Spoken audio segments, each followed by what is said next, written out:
Good afternoon, everybody, and welcome to the 35th annual Welleck Library Lectures.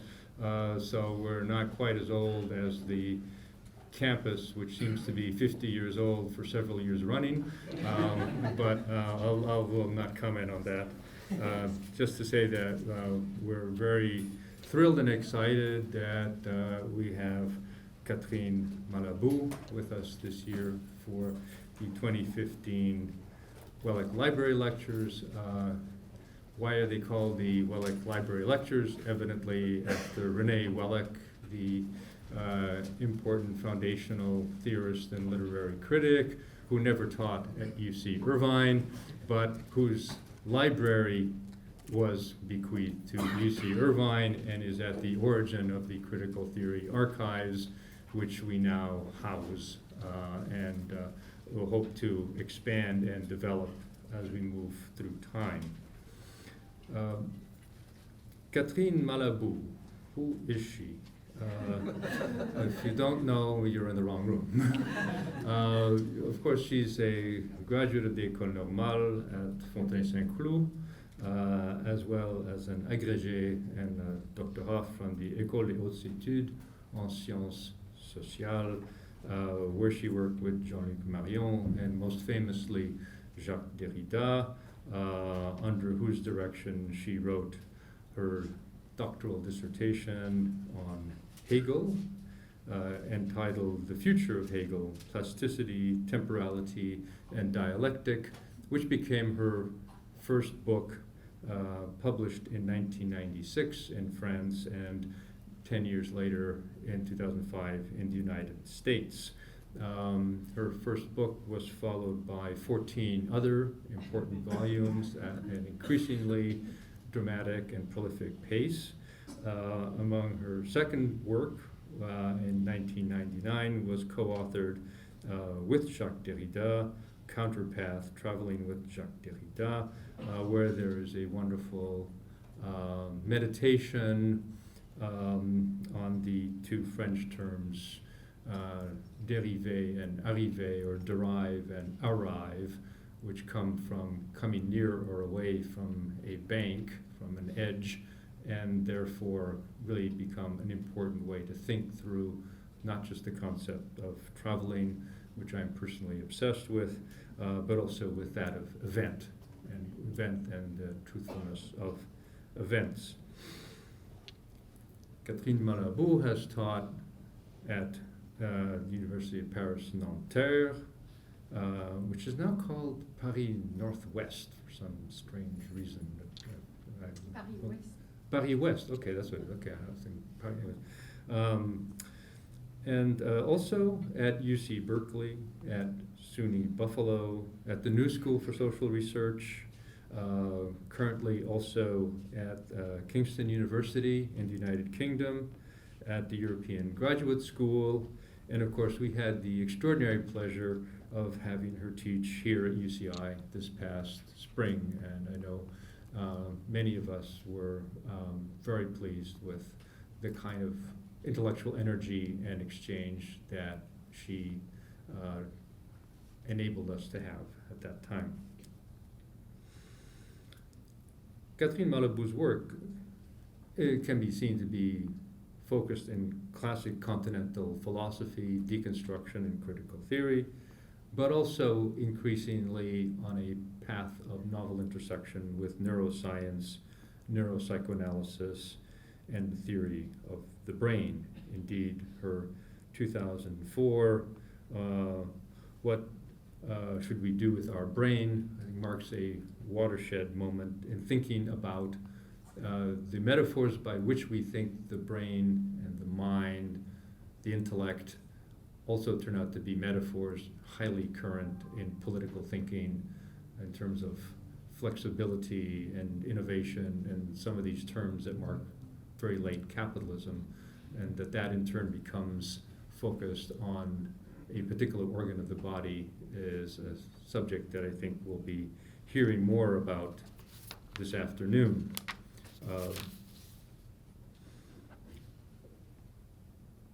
Other recent works include changing differences on the feminine and the philosophical question, and work which I'm waiting to see the translation of, co-authored with Judith Butler, on Be My Body, Sois mon corps, You Be My Body for Me, for corporeity, plasticity, and Hegel's phenomenology, which is an important rethinking of the master-slave dialectic in Hegel from a very crucial and new point of view. More recently also, a book which remains to be translated called The Great Exclusion, on social emergencies, therapy, symptoms, and homelessness as a postmodern, post-industrial condition. Today she's going to speak about metamorphoses of intelligence, and in regards to that, I have this particular job hazard where all kinds of messages seem to be sent out under my name that I've never seen, and I'm just as surprised to read them as many of you are. In this case, the advertisement for this talk listed the title as Morphoses of Intelligence. Yeah, so I was kind of curious because it's the morphoses, it's the shape without the meta. So what is the shape without the meta? And a metamorphosis, we use the word meta to be something that's about something else, such as meta-theory, which is theory about theory, or meta-criticism, criticism about criticism, or meta-language, or frequently now metadata, as data about data. So it's second-order signification. But also, it's important to remember that actually it's the Greek root of meta actually means after, such as in post. So many ways, one interpretation of Aristotle's metaphysics is that's the book he wrote after he wrote the physics. So one might well ask what comes after shapes of intelligence? What is their afterlife or after shape? What comes after shaping? A metamorphosis or a postmorphosis of the intelligence and of the intellect? I'm curious to know whether we'll have an answer, or at least the ligaments of the question being raised in terms of metamorphosis of the intelligence. The first lecture today will be Intelligence versus the Intellect, Anatomy of a Warfront. Tomorrow at the same time, in the same room, the second lecture will be Out of the Blue Brain, and on Friday, the final lecture, Like a Pollock Painting. With no further ado, I would like now to give a warm welcome to Catherine Malabou. Thank you.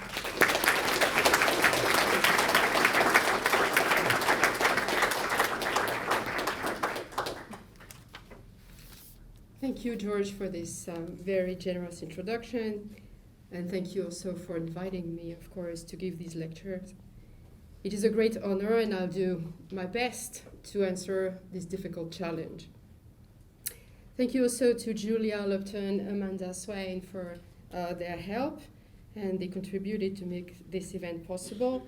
Thank you to my colleagues and now friends, Jane Newman, John Smith, Gabi, Schwab, and thank you to my students, and thank you all for coming. In France, teenagers get IQ tested just after middle school in order to get oriented toward scientific, literary, or other high school tracks. I remember coming home after I had my test and telling my mother about the strange feeling I had. And she said, "What is it?" I said, I think they didn't test me, but someone else in me, an unknown person, as if my intelligence was not my own. How can one feel alienated by one's own intelligence? I would like this question to set the tone for my 3 lectures. So as George has just said, my first lecture today is Intelligence versus the Intellect, Anatomy of a Warfront. So my introduction, I will present the structure of the three lectures. Diverting a little, Horkheimer's famous phrase, I'll start by affirming that intelligence is the paranoia of reason.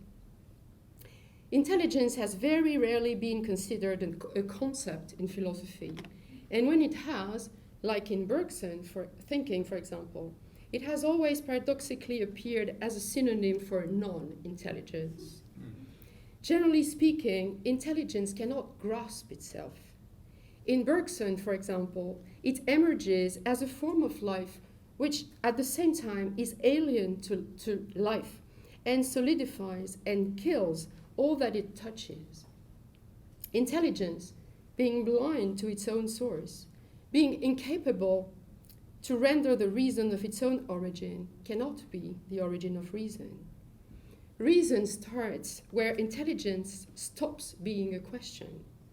Reason starts when intelligence erases its own traces, and isn't the ability to erase one's own traces, for Lacan, the proper of human intelligence. Let's also remember Kant's definition of genius. Genius is a talent that deletes itself as such in order to paradoxically appear as what it is.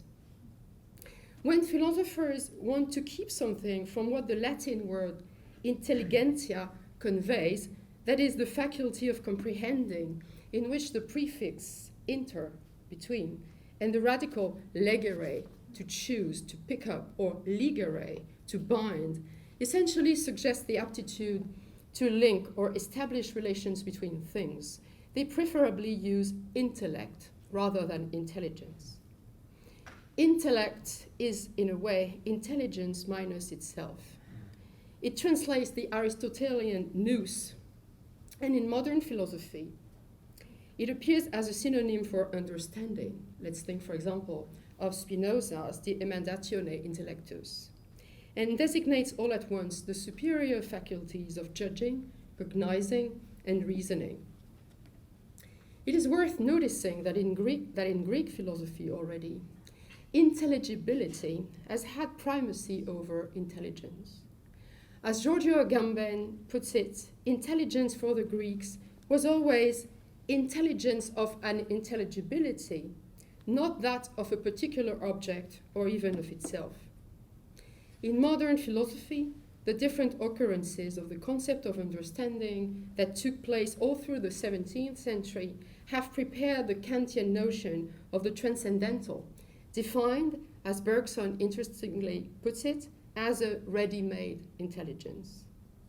For Kant, our faculties are set up a priori, which means that they have no genesis, so that it is useless, once again, to inquire on the origin of intelligence or on its nature. It definitely seems that intelligence in philosophy has to be subtracted from itself, cut off from itself, that is, of its natural and biological source, in order to become philosophically acceptable.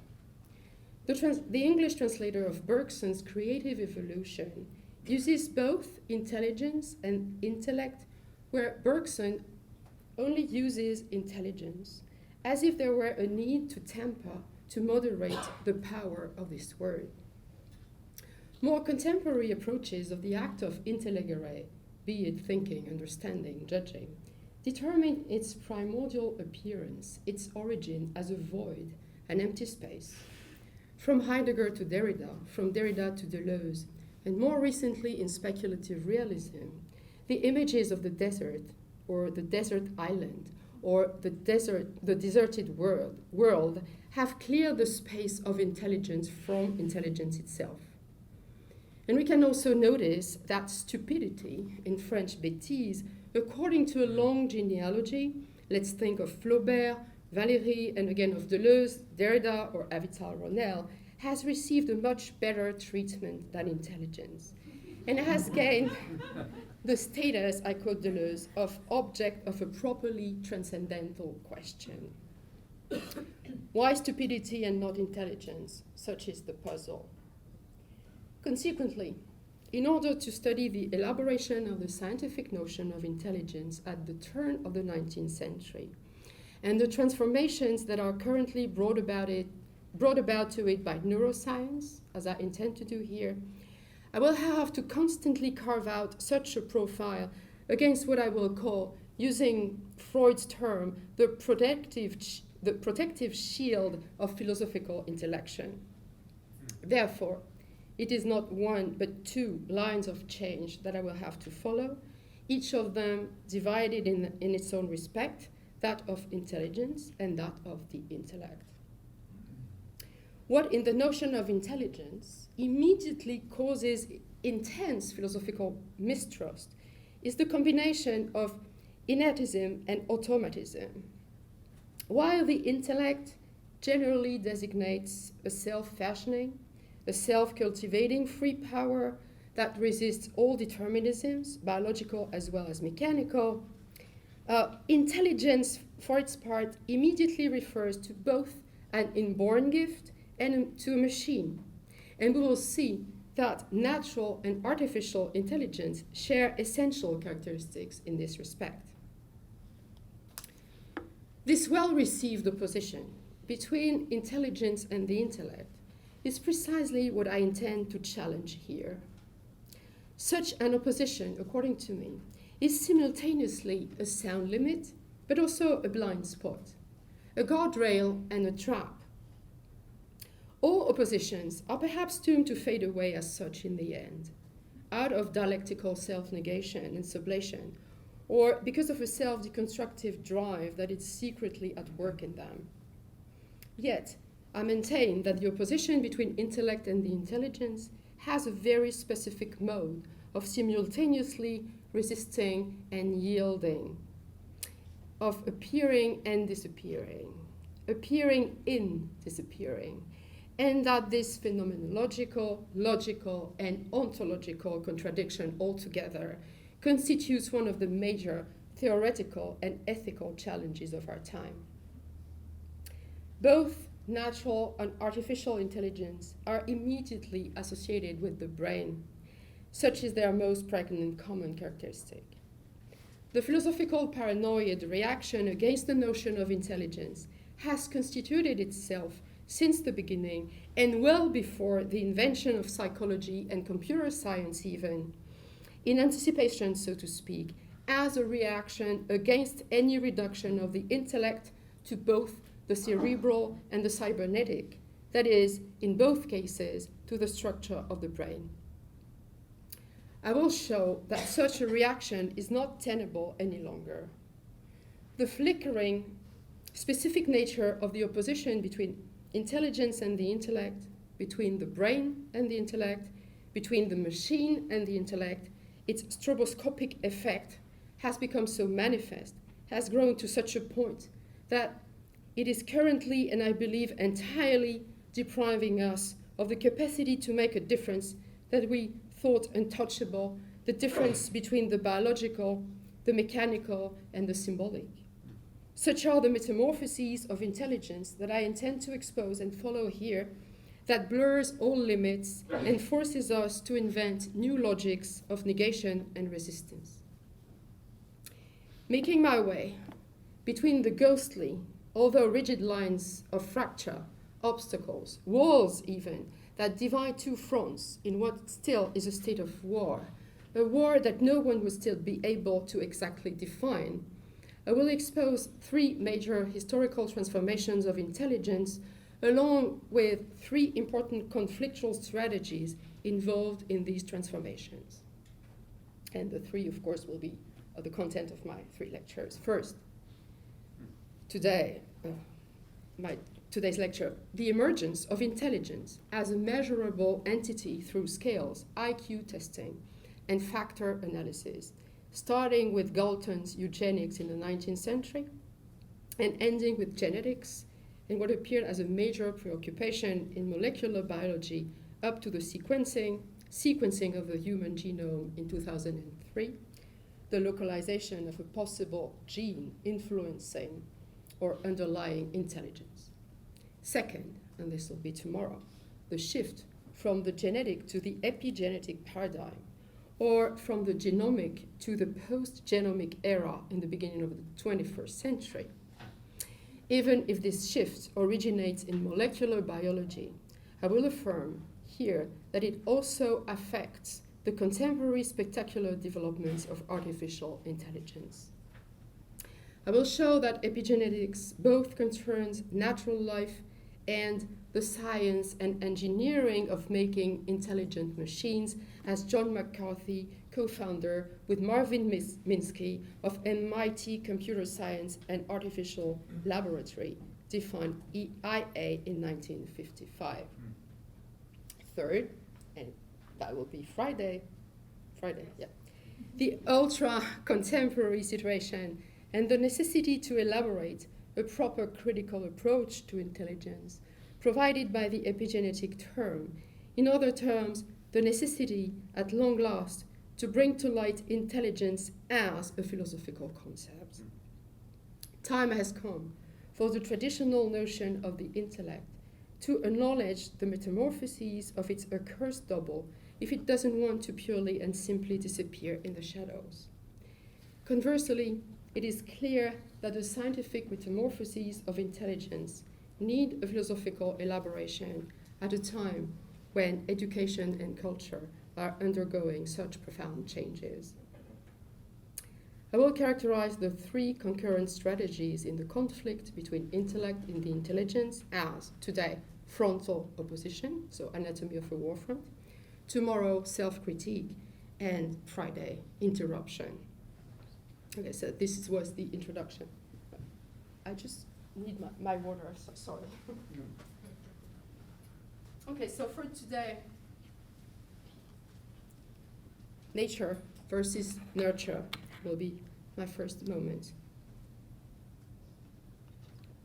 Francis Galton is considered the first behavioral geneticist.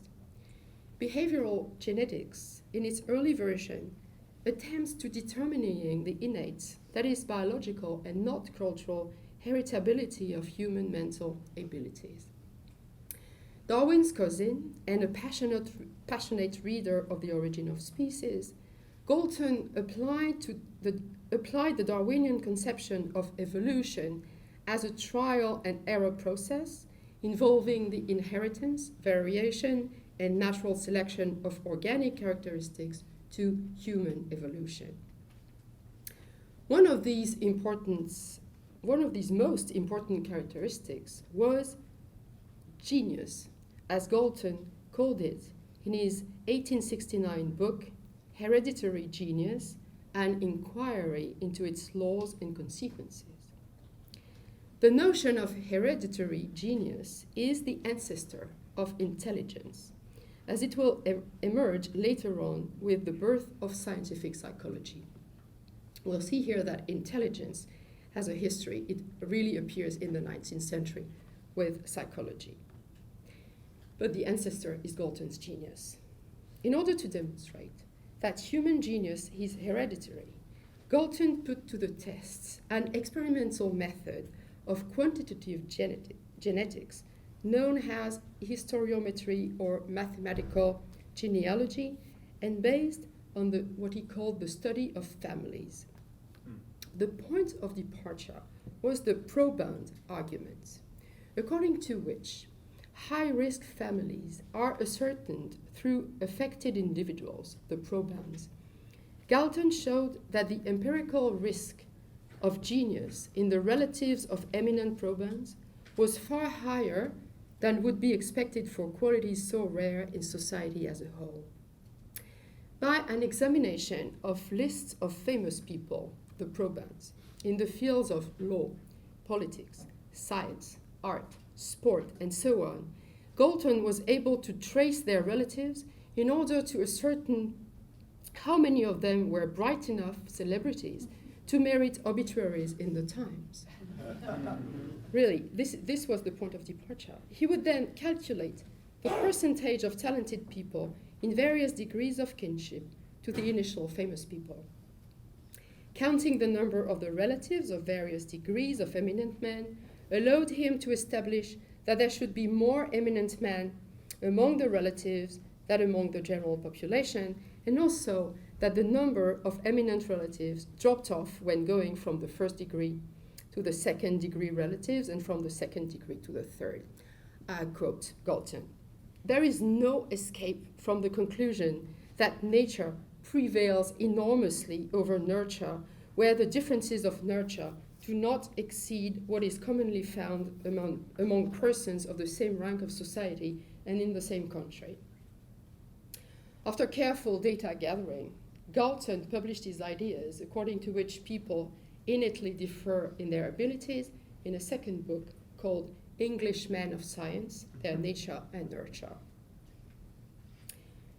Galton hesitated in the beginning between two terms to characterize intelligence: genius, precisely, and abilities.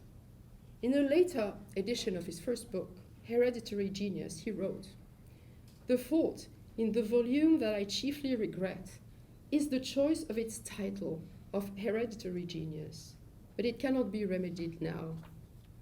There was not the slightest intention on my part to use the word genius in any technical sense, but merely as expressing an ability that was exceptionally high and at the same time inborn.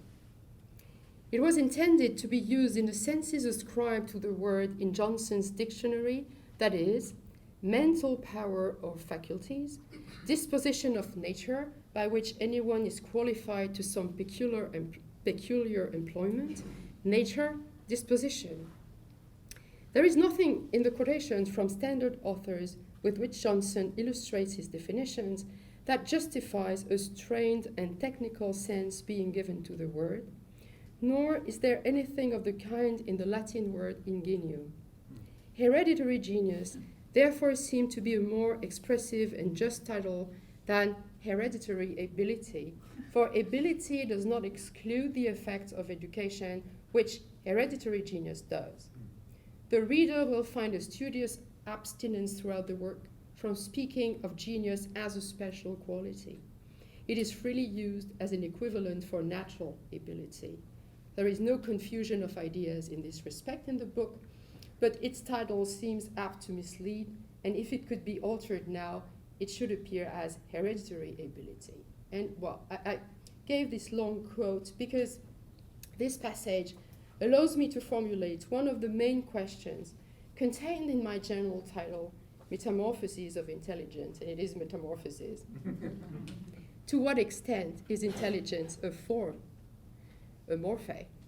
To what extent are there forms of intelligence, and what does form mean in such a context? Clearly, Galton wanted to dissociate the notion of intelligence from that of form. Genius here, he declares, is not entirely satisfactory a word because it is usually understood as something determinate, as a determined talent. Genius at painting, at doing maths, at drawing, etc. And precisely, Galton goes on, genius here should have no technical sense, no more than the Latin ingenium. And such is precisely the problem. Genius does not mean anything. It does not have to mean anything. Intelligence as a notion is puzzling because it does not mean anything specific, and yet this nothing specific, this general indeterminacy is highly significant and allows for dramatic differences among human beings. Ability would have been a better name for it then, because it is more open perhaps, but an ability can be acquired, what genius can't be.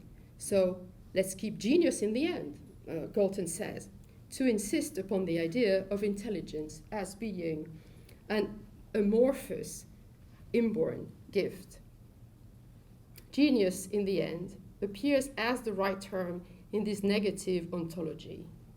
Intelligence has no form because it has no being, and since it exists. So Galton's discussion on whether the title hereditary ability would have been better than hereditary genius negatively reveals what philosophy, in favoring the notion of intellect over that of intelligence, has constantly rejected or repressed. The idea that intelligence might have no form, might not form itself, might designate only what Agamben in its text called genius, characterizes as a zone of pre-individuality and impersonality within the subject. Intelligence would be a subjective power that paradoxically deprives the subject of any power over it.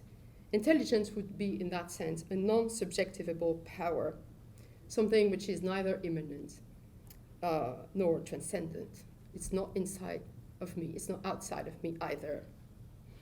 So this is precisely what Galton meant, and what philosophers have always tried to dismantle. Intelligence is nothing, and at the same time it is everything.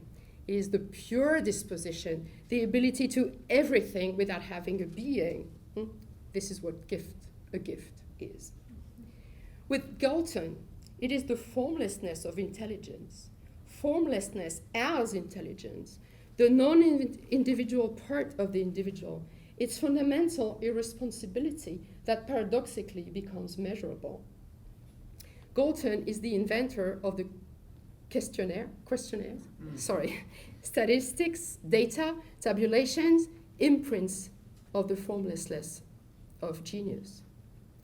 These questionnaires apply, as we have seen, to families and groups, but also to individuals. 3 abilities considered primordial were selected initially by Galton to be individually tested.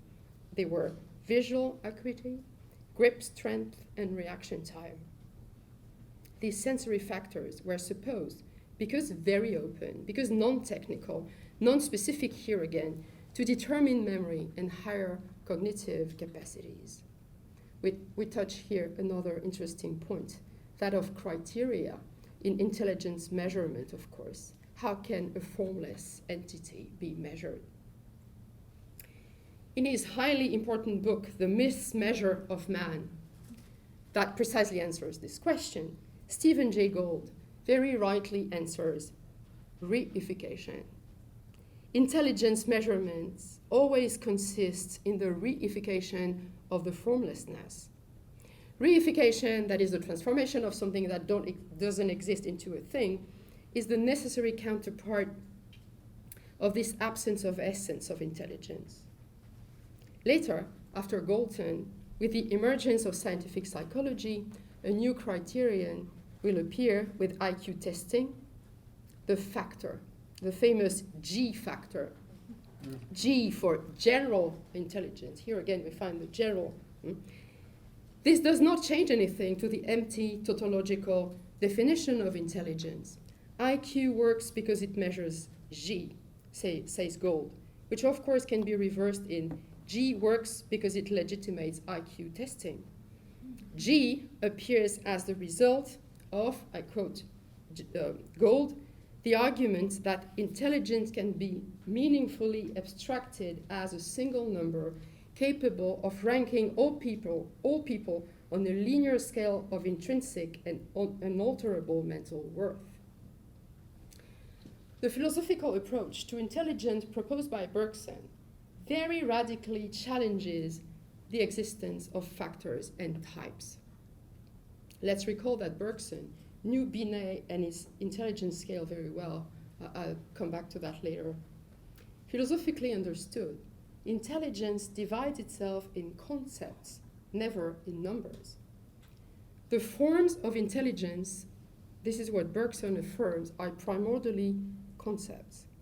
I will quote Bergson first in French, in Creative Evolution, and then in English. Le mouvement qui porte l'esprit à se déterminer en intelligence l'amène à se diviser en concepts distincts, which is translated as the same movement by which the mind is brought to form itself into intelligence leads it to break itself up into distinct concepts.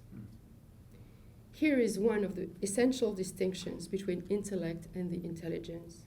The first is not measurable, it is measuring. A concept or a category is not a gift, nor is it a factor. It is precisely a form. It is a priori, Kant says, that is, it is paradoxically not preformed. A type, on the contrary, is always predisposed, and a predisposition, a preformed entity, is always in reality an absence of form, submitted to variations, inequalities, degrees, or grades, but without essence. The difference between a form and a type is that a form, understood as a concept, is universal, whereas a type can only be general or average.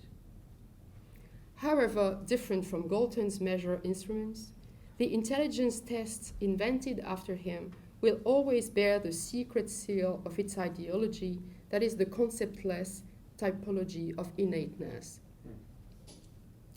Such an ideology is that of eugenics, a name that Galton gave in 1833 to a theory according to which the process of evolution must contribute to the improvement of the human race. This, either by promoting the emergence of certain abilities or dispositions, positive eugenics, or on the contrary by eliminating hereditary diseases or imperfections, negative eugenics. Eugenics is an attempt at paradoxically shaping in existing essences like that of race, or precisely that of intelligence. In Homo Sacer, Agamben characterizes eugenics as an artificial political way of, I quote, giving form to the people. In 1901, Galton founded, with his disciple Carl Pearson, the journal Biometrica, devoted to the relationships between biometrics and eugenics. A few years later, in 1907, he also founded the Eugenics Education Society, which will become the Galton Institute. The extreme popularity of eugenics in Great Britain and the United States is well known.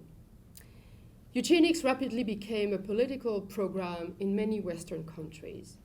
From 1907 to 1943, 35 states from the United States, 2 Canadian provinces, Germany, Estonia, Denmark, Finland, Norway, Sweden, and Switzerland enforced laws of sterilization, voluntary or not, for individuals considered affected by hereditary defects, mental pathologies, sexual deviances, epilepsy, etc. Estimations give about 30,000 sterilized individuals in the US. And of course, the figures are much higher in Germany, where we can count 400,000 people. The American eugenic movement was very close to the German one, and many American scientists visited Germany after the Nazis came to power. If the discovery of concentration camps has generated a strong rejection of eugenics, it is interesting to note that countries like Switzerland and Canada have pursued their sterilization policy until the 70s. The history of eugenics is highly complex, as eugenics is a plural and differentiated notion, and I certainly don't intend here to reduce it or to retrace its genealogy. I'm not affirming either that behavior genetics is entirely assimilable to Nazi purification theories and practices. Of course not. There is still genetic behavioral association in the US, and it is certainly not reducible to that. Nevertheless, even if the meaning of eugenics has evolved, it is also true, as Anne Robinson and Pamela Klinkenbeer declare in their book, History of Giftedness, Perspective from the Past, Presage, Modern Scholarship, finally, it is true that, finally, the ghost of Galton is still with us. A proof of that is what happened on October 25th, 2007. That day, the most prominent biologist and Nobel Prize winner, James Watson, was compelled to retire as chancellor of the Cold Spring Harbor Laboratory on New York's Long Island, after he had been quoted in the Times the previous week as saying, "I'm inherently gloomy about the prospect of Africa, because all our social policies are based on the fact that their intelligence is the same as ours, whereas all the testing says not really." He went on to declare that despite the desire that all human beings should be equal, I quote again, "people who have to deal with black employees find this not true." End of quote. Therefore, an irreducible ambiguity is and will ever be attached to intelligence measurements. All inventors of intelligence scales or tests in the 20th century will certainly distance themselves from Galton, and yet the issue will always remain that of the ambiguous status of an artificially fabricated natural capacity. Therefore, I'm not certain that Stephen Jay Gould is right when he affirms that Binet, the French scientist psychologist, and again inventor with Simon of the first intelligent scale, the ancestor of the IQ, was free from any eugenic prejudice. It is true that he was, in the first place, looking for a way of helping children in difficulty at school. The first goal of the scale was pedagogical, not eugenic. In 1904, Binet was commissioned by the Ministry of Public Education in Paris to develop techniques for identifying children whose lack of success in normal classrooms suggested the need for special education. It is also true that Binet abandoned craniometry and brain measurement, still used by Galton. It is true, he declared, I quote Binet, "The idea of measuring intelligence by measuring heads is ridiculous." And he defined intelligence as a general capacity expressing itself in different domains like memory, language, and reasoning. According to Gould, Binet's invention got distorted afterward by the psychologists who introduced the scale in the Anglo-Saxon world, like Goddard and Terman in the US. Terman is the one who adapted the scale for the American use, or Burt and Spearman, inventor of the G factor for general factor measured through the IQ in the UK. So clearly for Gould, the IQ is a distortion of the Binet scale. I quote from Gould, "The American hereditarians translated Binet's scale into written form as a device for testing all children. The misuse of mental tests is not inherent in the idea of testing itself. It arises primarily from two fallacies, eagerly, so it seems, embraced by those who wish to use tests for the maintenance of social ranks and distinctions, reification, and hereditarianism." So it's true that, against Galton, Binet very firmly claimed that the scale, I quote him, did not measure intelligence, but only enable classification with respect to a hierarchy of intellectual qualities. It is also true that Binet certainly never thought of intelligence as something unchangeable and given once and for all. I quote another passage from him, "Never." What a momentous word.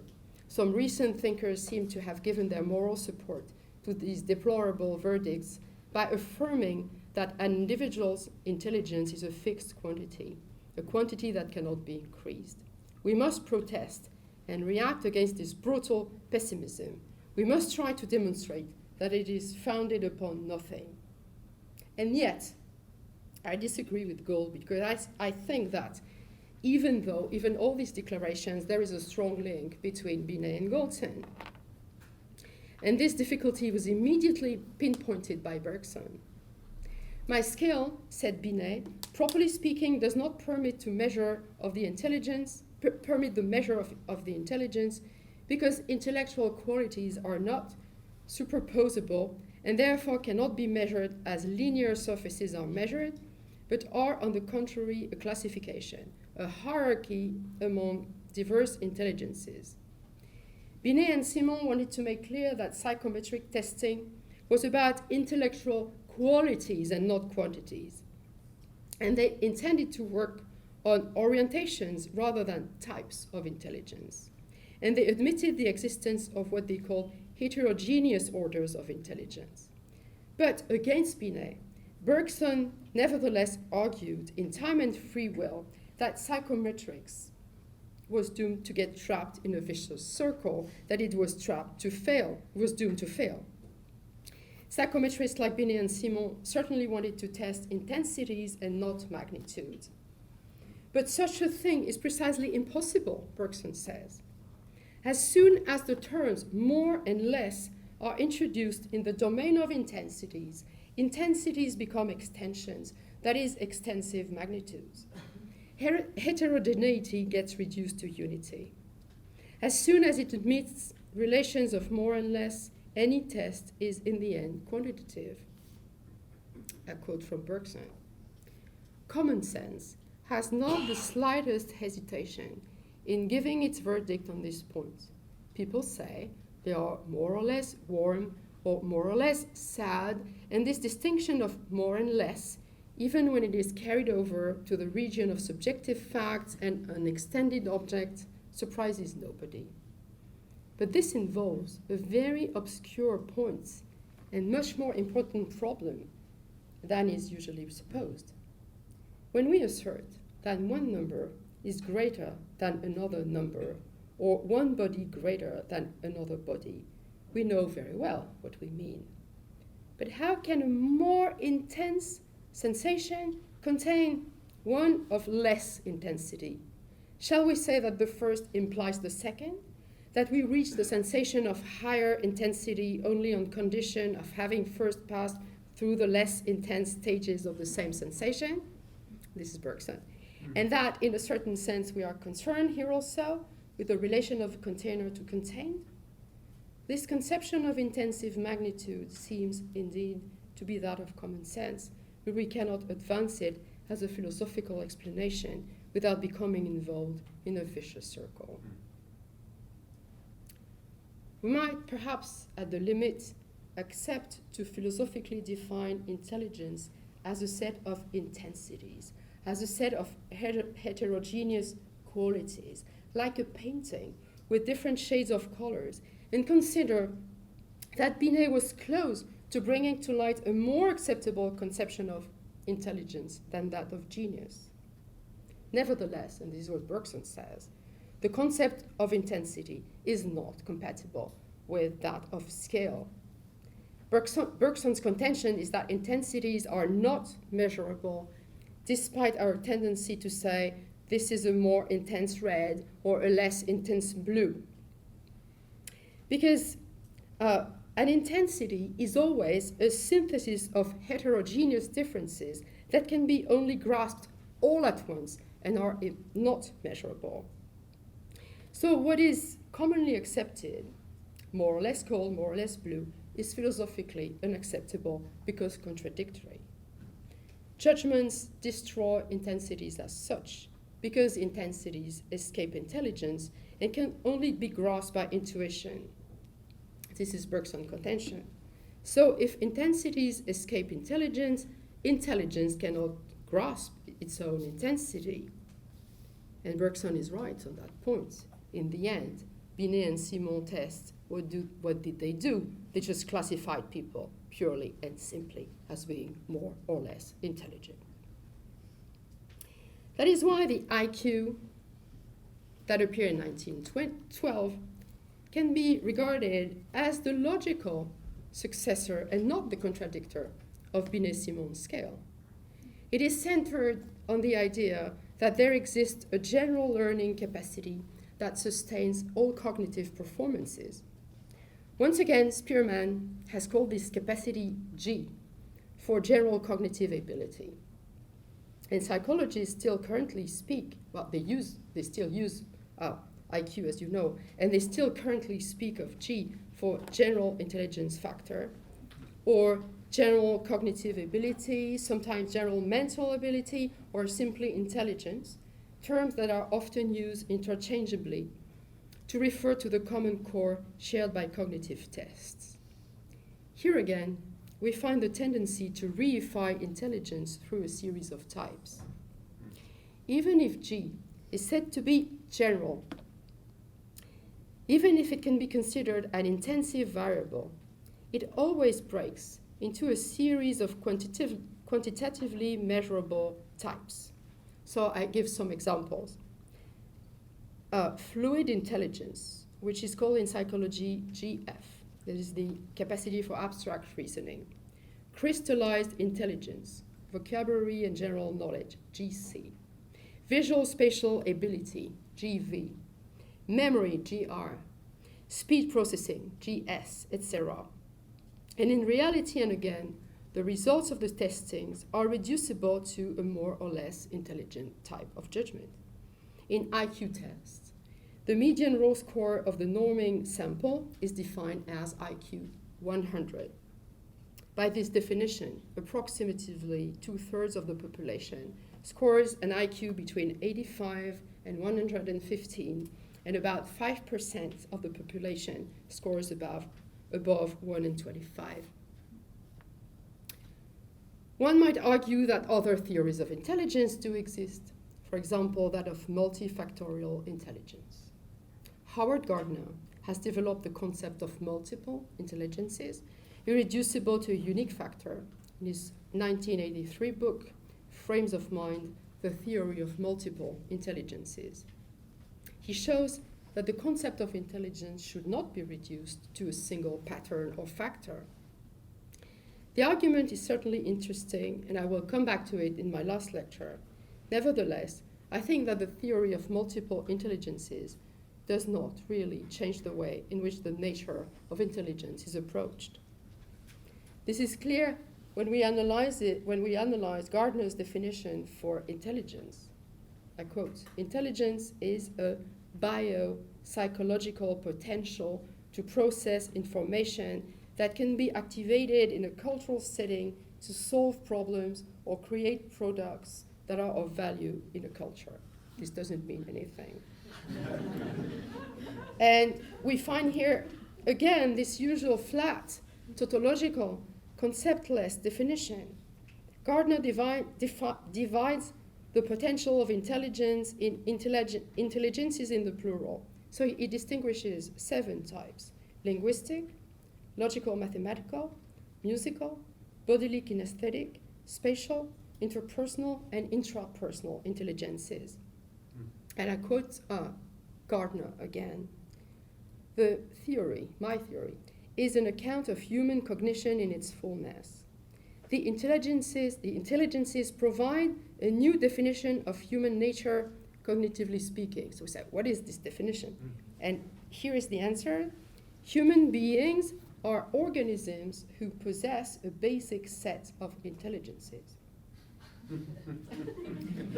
But I think at the same time, this is interesting because again, we find this problem of that nothing which makes a dramatic difference.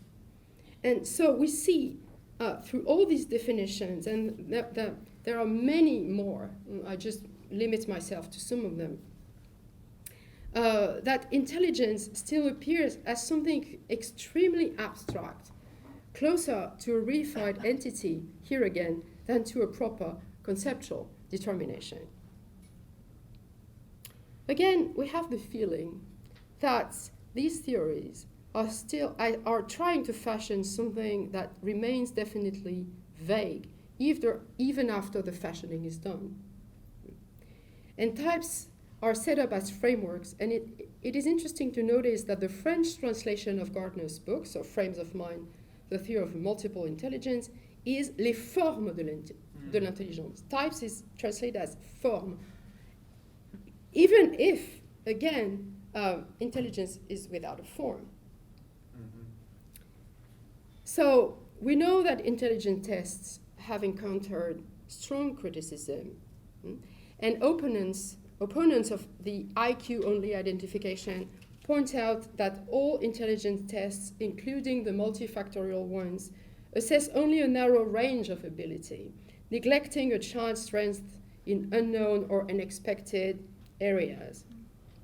And as French sociologist Edgar Morin puts it, l'intelligence, ce n'est pas seulement ce que mesurent les tests, c'est aussi ce qui leur échappe. Intelligence is not only what tests are measuring, it is also what escapes them. Behavior genetics. It is now time for me to wrap up these developments in showing in this last moment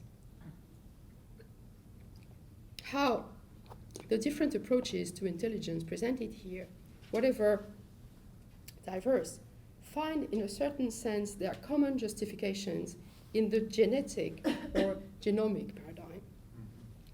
In its modern, that is molecular version, behavioral genetics appears as a domain of research that establishes causal relationships between genes and behavior. One of the major events that marked the new definition of this science was the publishing of the book Behavior Genetics by John Fuller, who is a physiologist, and Robert Thompson, a psychologist, in 1960. The adventure of molecular genetic dissection of behavior was born. 4 main elements became objects of such a dissection: intelligence, aggressivity, addiction, and homosexuality. As Evelyn Fox Keller has brilliantly demonstrated, the 4-letter gene has been largely misused by science itself, and the expressions like the gene of intelligence or the gene of homosexuality and so on have proven to be largely inaccurate and misleading. Nevertheless, it is true that from the research in quantitative genetics initiated by Seymour Benzer up to the discovery of the gene IGF2R in 1998, we can affirm that scientists have tried looking for the genes that were responsible for behavior and particularly for intelligence. We can also refer here to the infamous book, The Bell Curve, Intelligence and Class Structure in American Life, published in 1994, and the authors of that book are Richard Herrstein and Charles Murray.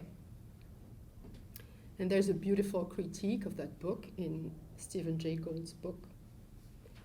Very brave critique. Herrstein and Murray's central argument is that human intelligence, and so it's recent, it's 1994, that human intelligence is substantially influenced by both inherited and environmental factors. These factors are essentially financial income, job performance, birth out of wedlock, and involvement in crime. They also argue that those with high intelligence, the cognitive elite, are becoming separated from those of average and below average intelligence. And this is the bell curve. It goes like that. Because the elite is the top. Well, so the bell curve is a design of the global schema of intelligence of a population. The book still is controversial.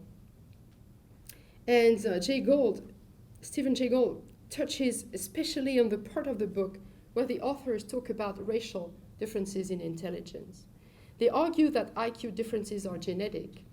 So for example, I quote from chapter 13, "It seems highly likely to us that both genes and the environment have something to do with racial differences," or, another quote, "The debate about whether and how much genes and environment have to do with ethnic differences remains unresolved." Since the discovery of DNA, the attempt at providing a genetic cartography of the human genome has become, in the 80s, one of the world's largest projects in the history of biology, the Human Genome Project, HIGP, another G.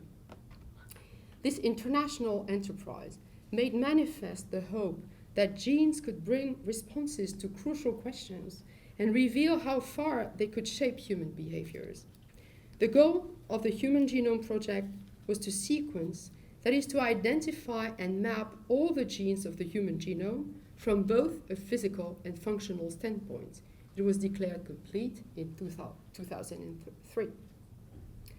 The sequencing of the human genome is the most visible achievement of the genomic era. Let's remind ourselves that genomics is a discipline in genetics that applies recombinant DNA sequencing methods, and bioinformatics to sequence, assemble, and analyze the function and structure of genomes. As we will see tomorrow, the result of these sequencing were not those expected.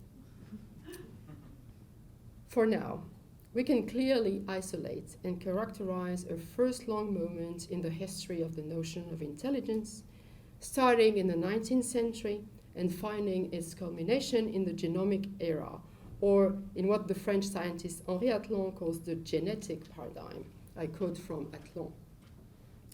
During the last 40 or 50 years, the classical ideal that seeks to explain very complex observations by reducing them to laws or simple mechanisms appear to have attained in biology thanks to the discovery of the genetic code and its universality.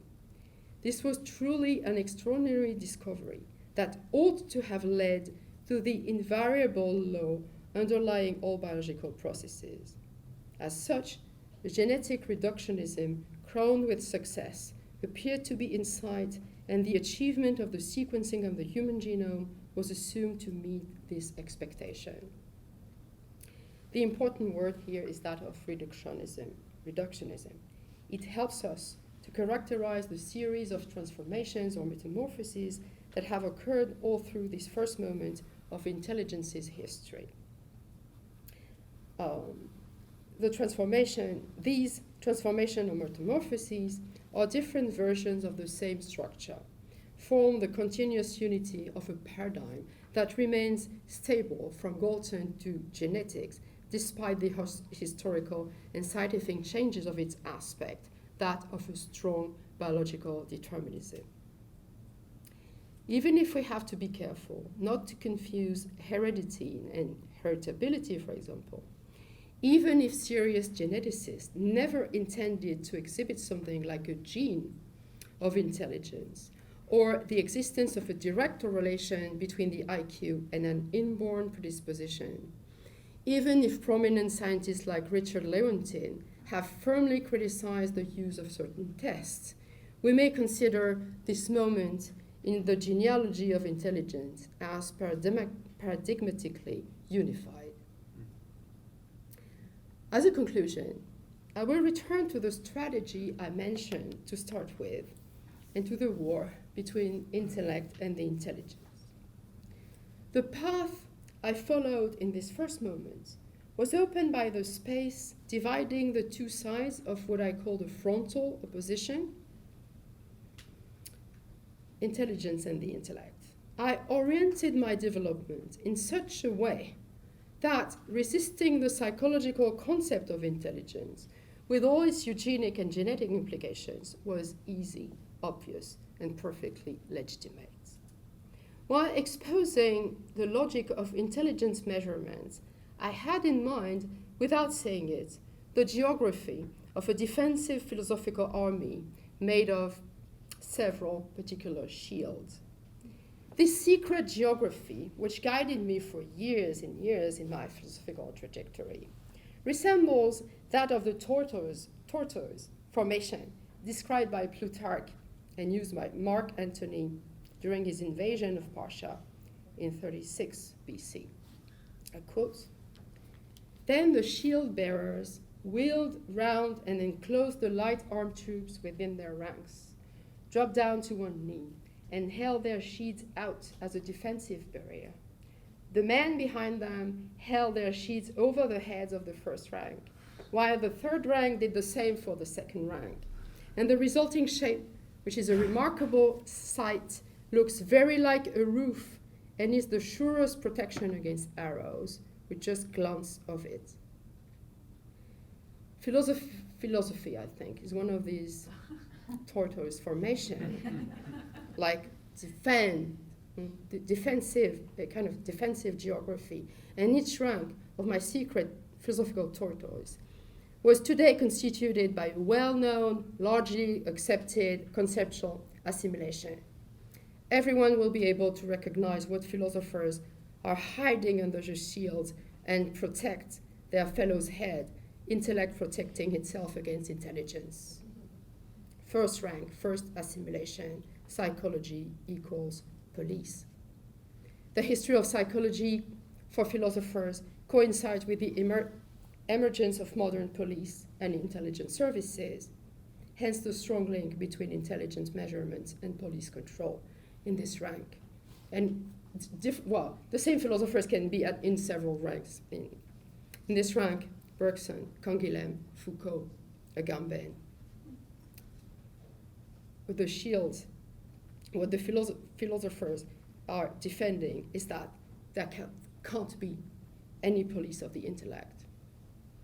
Second rank, second assimilation, biology equals biopolitics equals biopower. Intelligence is a biopolitical category that, like all other, serves disciplinary power and political techniques. In this rank, Foucault and Agamben, essentially.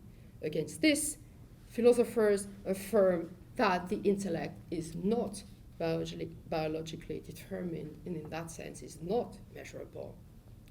Third rank, third assimilation, intelligence equals stupidity. Such is the consequence of the cognitivist dream of sovereignty or of the head or the brain over the symbolic. In this rank, Derrida, Deleuze, among others. Against this, philosophers affirm that the intellect has the capacity to deconstruct its cybernetic and capitalist trend. Fourth rank, performance equals performativity and program. In this rank, Heidegger and Derrida. Against this, philosophers affirm the intellect is what resists all programs and programming gestures or protocols. First and last rank, science equals technoscience. Heidegger, Agamben, Derrida. Against this, the intellect is what escapes discursivity and calculability. Tomorrow we'll see that things are more complicated, that the frontal opposition is falling apart, and that the tortoise, after all, might be confronted with a cleverer animal, the machine animal. Thank you for your attention.